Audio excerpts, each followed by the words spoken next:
Good morning ആൾ. ഇന്നും market ഏകദേശം foreign ഇൻവെസ്റ്റേഴ്സിൻ്റെ selling ആണ്. ഞാൻ പറയുന്നത് ഫോറിൻ ഇൻവെസ്റ്റേഴ്സിൻ്റെ സെല്ലിംഗ് ഇന്നും 2300 കോടി രൂപയുടെ സെല്ലിംഗ് ആണ് വന്നിരിക്കുന്നത്. സ്വാഭാവികമായിട്ട് എല്ലാ ദിവസവും അവർ കുറച്ച് സെൽ ഓഫിലാണ്. എന്നാൽ അതിനെ സപ്പോർട്ട് ചെയ്യുന്ന രീതിയിൽ ഡൊമസ്റ്റിക് ഇൻസ്റ്റിറ്റ്യൂഷൻ്റെ ബൈ 2690. അപ്പോൾ അതുകൊണ്ട് മാർക്കറ്റ് നിങ്ങൾക്ക് ഇതിൽ തന്നെ മനസ്സിലാക്കാം, മാർക്കറ്റ് ഈസ് ന്യൂട്രൽ. പക്ഷേ ഇന്നലെ ശ്രദ്ധിച്ചവർക്കറിയാം, ഇന്നലെ മാർക്കറ്റ് ഒരു റേഞ്ച് നമ്മൾ പറഞ്ഞു കഴിഞ്ഞാൽ ആ റേഞ്ചിൻ്റെ അവിടുന്ന് ഒരു മുകളിലേക്ക് അപ് ട്രെൻഡ് എടുത്തിട്ട് സെക്കൻഡ് റേഞ്ച് കട്ട് ചെയ്തില്ല. പക്ഷേ ആ റേഞ്ചിൻ്റെ അവിടുന്ന് വീണ്ടും എവിടെ നിന്നാണോ റേഞ്ച് കട്ട് ചെയ്തത് ആ റേഞ്ചിൻ്റെ തൊട്ടടുത്ത് വന്ന് ക്ലോസ് ചെയ്തു എന്ന് പറഞ്ഞാൽ ഏകദേശം ഇവിടെ വന്ന് ക്ലോസ് ചെയ്യാമെന്ന് കരുതുക. അത് നിങ്ങൾ മനസ്സിലാക്കേണ്ട കേസ് ഇത്രയേ ഉള്ളൂ. ഇങ്ങനെ ഒരു റേഞ്ച് കട്ട് ചെയ്ത് പോയ കൗണ്ടർ വീണ്ടും ബേസ് റേഞ്ചുമ്പോൾ പോയി നിൽക്കുകയാണെങ്കിൽ ഇതൊരു ഓപ്പറേറ്റർ മൂവ്മെൻറ്റ്സ് മാത്രമാണ്. ഓപ്പറേറ്റർ. അപ്പോൾ ഓപ്പറേറ്റർ മൂവ്മെൻറ്റ് അത് കഴിഞ്ഞു, അത് വീണ്ടും ട്രെൻഡ് നെഗറ്റീവിലേക്ക് ക്ലോസ് ചെയ്യുകയാണ്. അപ്പോൾ ഇന്നലെ ഒരു 3:30 ഇത് ഫീൽ ചെയ്തവരെ സംബന്ധിച്ച് മാർക്കറ്റ് ട്രെൻഡ് ഫീൽ ചെയ്തിട്ടുണ്ടാവും, നെഗറ്റീവാണ്. ഓക്കെ. പിന്നെ അടുത്തൊരു കേസ് എന്ന് പറയുന്നത് ഇതിൽ സംഭവിക്കുന്നത് ഈ ദിവസത്തിൻ്റെ പ്രത്യേകത എന്താണ്? ഈ ദിവസത്തിൻ്റെ പ്രത്യേകത മെയിനായിട്ട് ഉദ്ദേശിക്കുന്നത് ഈ കട്ടിംഗ് ഡേറ്റ് ആണല്ലോ. അപ്പോൾ കട്ടിംഗ് ഡേറ്റ് കഴിയുമ്പോൾ മാർക്കറ്റിൽ ഒരു പ്രോഫിറ്റ് ബുക്കിംഗ് വന്നിട്ടുണ്ട്. അത് ചിലപ്പോൾ ഒരു ദിവസം കൊണ്ട് കണ്ടിന്യൂ ചെയ്യുന്നു എന്ന് മാത്രമേ ഇതിലുള്ളൂ. ഇത് വെച്ചിട്ട് ഇന്നത്തെ ഒരു ദിവസം കൂടി നെഗറ്റീവിന് ചാൻസ് ഉണ്ട്. അതും ഒരു റേഞ്ചിൽ നിന്നിട്ടായിരിക്കും ഈ കളികൾ വരുന്നത്. കാരണം പുറത്തുനിന്ന് അത്ര വലിയ നെഗറ്റീവ് ന്യൂസുകളൊന്നും ഇല്ല. അടുത്ത് ഗിഫ്റ്റ് നിഫ്റ്റിയാണ്. നമ്മൾ സ്ഥിരം പറയാവുന്ന ഗിഫ്റ്റ് നിഫ്റ്റി തന്നെയാണ്. ഗിഫ്റ്റ് നിഫ്റ്റി ഇപ്പോൾ നിൽക്കുന്നത് ഏകദേശം സമയം ഇപ്പോൾ 8:30 മണിക്ക് നിൽക്കുന്നത് ഏകദേശം 113 പോയിൻറ്റ് ഡൗൺ ആണ്. ജസ്റ്റ് പറഞ്ഞൊന്നും മാത്രം, എല്ലാ ദിവസങ്ങളിലും നമുക്ക് ഇത് തന്നെയാണ് പറയാനുള്ളത്. മാർക്കറ്റിലെ ആ മൂവ്മെൻറ്റ്സിനെ കുറിച്ച് പറയുമ്പോൾ ഗിഫ്റ്റ് നിഫ്റ്റി തന്നെയാണ് നമ്മൾ എടുക്കുന്നത്. അത് ഏകദേശം ഡൗൺ ട്രെൻഡാണ് കാണുന്നത്. അത് ഇത്രയേ ഉള്ളൂ. ഇത് കട്ടിംഗ് ഡേറ്റിൽ വന്നിക്കാണ്, കട്ടിംഗ് ഡേറ്റിൽ ക്ലോസിംഗ് ഡേറ്റിലേക്ക് അടുക്കുകയാണ്. അടുത്ത ആഴ്ചത്തെ ഓപ്ഷൻസുകളൊക്കെ പെട്ടെന്ന് അത് കോൾ ഓപ്ഷനും നില്ലായി പോവും. അതുപോലെ തന്നെ അടുത്ത ആഴ്ച അതേപോലെ തന്നെ നിഫ്റ്റിയുടെ ആയിക്കോട്ടെ, ബാങ്ക് നിഫ്റ്റിയുടെ ഓപ്ഷൻസിലൊക്കെ പെട്ടെന്ന് അത് ഈ സൈസുള്ള മാർക്കറ്റിൽ നിങ്ങൾ പൊസിഷൻ ഹോൾഡ് ചെയ്യരുത്. കാരണം ഇൻ ദ മണിയുള്ള പൊസിഷൻസ് കുഴപ്പമുണ്ടാവില്ല. ബാക്കിയുള്ള ഔട്ട് ഓഫ് ദ മണിയുള്ള പൊസിഷൻസൊക്കെ പെട്ടെന്ന് അതിൻ്റെ പ്രീമിയം ചുരുങ്ങി പോകാനുള്ള സാധ്യത ഇങ്ങനത്തെ മാർക്കറ്റിൽ കൂടുതലായിരിക്കും. പ്രത്യേകിച്ച് 100 പോയിൻ്റ് അപ്പ് ആൻഡ് ഡൗൺസിൽ ഇത് കൂടുതലായിരിക്കും. ടു സൈഡിൽ ഇൻ ദ മണിയിലോ അല്ലെങ്കിൽ അറ്റ് ദ മണിയിലോ ടു സൈഡിൽ നിന്ന് കളിക്കാൻ പറ്റുന്നവർക്കായിരിക്കും ഇതിൻ്റെ ബെനിഫിറ്റ്. അടുത്തത് റിസൾട്ട് കലണ്ടറാണ്. ഞാൻ റിസൾട്ട് കലണ്ടർ പ്രത്യേകിച്ച് പറയേണ്ടതല്ല, എങ്കിൽ തന്നെ എല്ലാവരും ശ്രദ്ധിക്കേണ്ടത് മിഡ് ക്യാപ്പ് കമ്പനികളുടെ റിസൾട്ട് വരാൻ പോവുകയാണ്. അപ്പോൾ കൂടുതൽ മിഡ് ക്യാപ്പുകളുടെ റിസൾട്ടുകൾ വരുമ്പോൾ നമ്മൾ എങ്ങനെയാണ് എടുക്കേണ്ടത് എന്നുള്ളതാണ്. റിസൾട്ട് കലണ്ടർ BSE എന്ന് അടിച്ചു കഴിഞ്ഞാൽ, BSE റിസൾട്ട് കലണ്ടർ എന്ന് അടിച്ചാൽ നിങ്ങൾക്ക് ഡയറക്റ്റ് ഇങ്ങനത്തെ ഒരു കൗണ്ടറിൽ പോകാൻ പറ്റും. ഇവിടെ നിങ്ങൾക്ക് സെർച്ച് ചെയ്യാനുള്ള സൗകര്യങ്ങളുണ്ട്. സെർച്ച് ചെയ്യുന്ന ആ പർട്ടിക്കുലർ പേര് മാത്രം അടിച്ച് സെക്യൂരിറ്റി നെയിമിൽ അടിച്ച് സെർച്ച് ചെയ്യാം. അതല്ലെങ്കിൽ നമ്മൾ പതുക്കെ ഇങ്ങനെ സ്ക്രോൾ ചെയ്താൽ നിങ്ങൾക്ക് കിട്ടുന്നതാണ് പുതിയ കമ്പനികൾ നല്ല റിസൾട്ട് എവിടെ നിന്നാണ്, നമുക്ക് ഏത് ഡേറ്റിലാണ് റിസൾട്ട് വരുന്നത്. ഇപ്പോൾ സിപ്ല നമ്മൾ നോക്കുകയാണെങ്കിൽ ആ സിപ്ലയുടെ റിസൾട്ട് ഈ ഡേറ്റിനാണ് വന്നത്, ഞാനത് കോൺസെൻട്രേറ്റ് ചെയ്യുന്ന ആ ദിവസം അല്ലേ. അങ്ങനത്തെ ഓരോ കാര്യങ്ങൾ നിങ്ങൾക്ക് അറിയാൻ വേണ്ടി മാത്രം ഞാൻ കാണിച്ചു തന്നതാണ്. കാരണം ഇത് കണ്ടമാനം സ്ക്രോൾ ചെയ്യാനുണ്ടാവും. അപ്പോൾ അത് എല്ലാം ഒരുമിച്ച് പറഞ്ഞു തരാൻ പറ്റാത്തതുകൊണ്ടാണ് നമ്മൾ വ്യക്തിപരമായി ക്ലയൻറ്റുകൾ തന്നെ അത് നോക്കണം, ഓരോ റിസൾട്ടുകളും നോക്കണം. എന്ന് പൂനമാലയുടെ റിസൾട്ട് ഉണ്ട്, അതുപോലെ സെയിലിൻ്റെ റിസൾട്ട് വരുന്നുണ്ട്. അപ്പോൾ ഓരോ കമ്പനികളുടെ റിസൾട്ടുകളും നമ്മൾ നോക്കാൻ വേണ്ടി ഇത് യൂസ് ചെയ്യാവുന്നതാണ്. ഇപ്പോൾ കോട്ടക് മഹീന്ദ്ര ബാങ്കിൻ്റെ റിസൾട്ട് ഈ ഡേറ്റാണ്. അപ്പോൾ ഈ ഡേറ്റിൽ ആ കൗണ്ടറിന് അപ്പ് ആൻഡ് ഡൗൺസുകൾ അല്ലെങ്കിൽ ആ സമയത്ത് ഒരു മാർക്കറ്റിൽ ഹൈ വരാൻ സാധ്യതയുണ്ട് എന്നുള്ള കാര്യം ശ്രദ്ധിക്കുക. അല്ലെങ്കിൽ എക്സിറ്റ് ചെയ്യാനുള്ള സൗകര്യങ്ങൾ ഇവിടെ നമുക്ക് നോക്കി മനസ്സിലാക്കാൻ പറ്റും. അടുത്ത ഡോളർ ഇൻഡെക്സ് ആണ്. നമുക്ക് നന്നായിട്ട് മാർക്കറ്റിൽ ഡോളർ ഇൻഡെക്സും ഓർമ്മയുണ്ടെങ്കിൽ എല്ലാം ഒരു 104 പോയിൻറ്റിൽ മാർക്കറ്റിൽ ഡോളർ ഇൻഡെക്സ് നിൽക്കുമായിരുന്നു.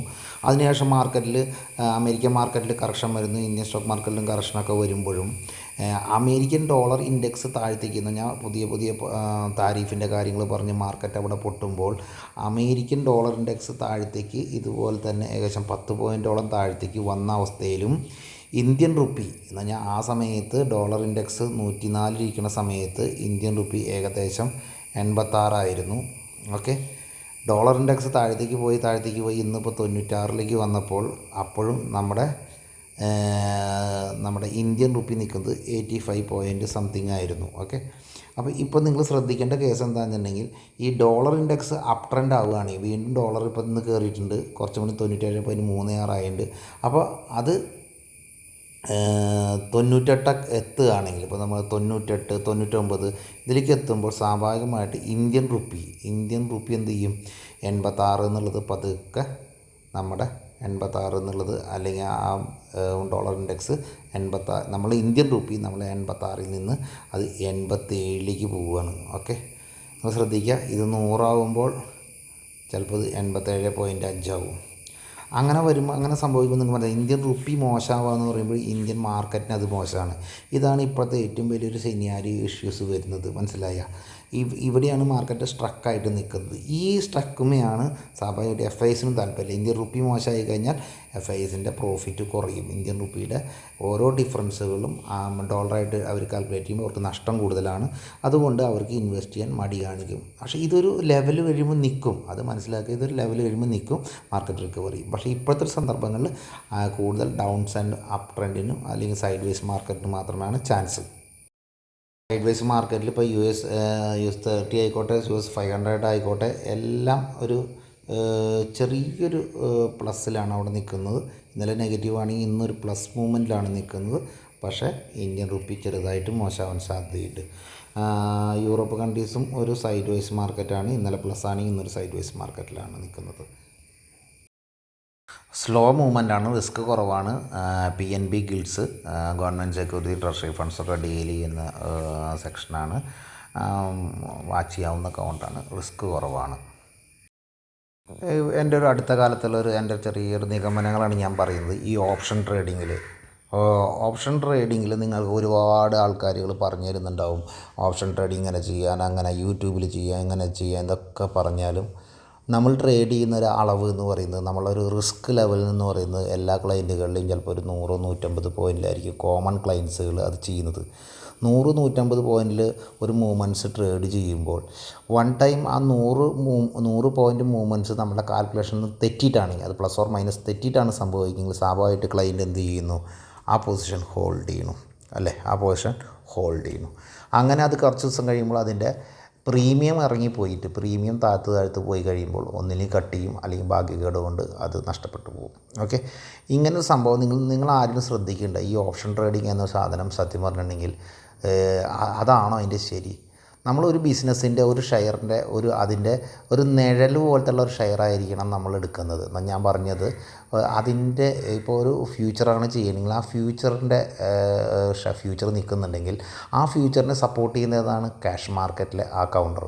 അപ്പോൾ ക്യാഷ് മാർക്കറ്റിലെ ഷെയറിനോട് നിഴൽ പോലെ നിൽക്കുന്ന കൗണ്ടറുകളെയാണ് നമുക്ക് എടുക്കുമ്പോൾ നമുക്ക് എന്തെങ്കിലും അതിനെ മാനേജ് ചെയ്യാനെങ്കിലും പറ്റും. അപ്പോൾ ഓപ്ഷൻ ട്രേഡ് ചെയ്യുന്നവരെ സംബന്ധിച്ച് ഞാൻ പറഞ്ഞു വരുന്നത്, നിങ്ങൾക്ക് ഒന്ന് നല്ല സ്റ്റോപ്പ് ലോസ് വേണം. രണ്ട്, നിങ്ങൾക്ക് പെട്ടെന്ന് ഇതിൽ മാറ്റങ്ങൾ വരുത്താൻ പറ്റണം, മാർക്കറ്റിനനുസരിച്ച് മാറ്റങ്ങൾ വരുത്താൻ പറ്റണം.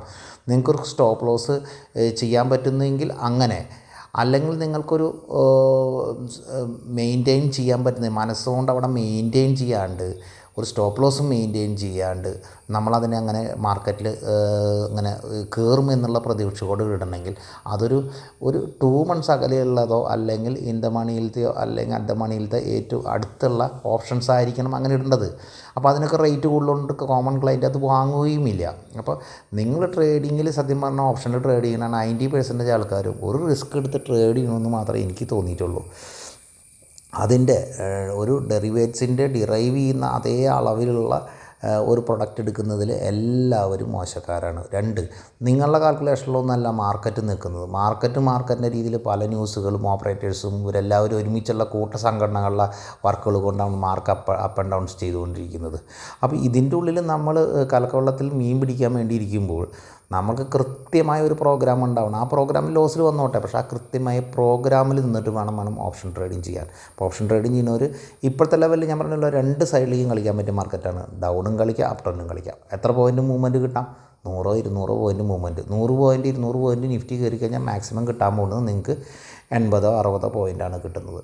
അപ്പോൾ ഈ 80-60 പോയിൻറ്റും പോരാ എന്ന് വിചാരിച്ചിരിക്കുന്നവർക്ക് ആ ഒരു മിസ്സിങ് കൂടാൻ സാധ്യതയുണ്ട്. ഞാൻ പറഞ്ഞു എന്നേ ഉള്ളൂ. ഇങ്ങനത്തെ ഓപ്ഷൻ ട്രേഡിങ്ങിൽ കുറച്ച് മിസ്സിങ് ഉള്ളവർക്ക് അതിനെ ബന്ധപ്പെടാവുന്നതാണ്.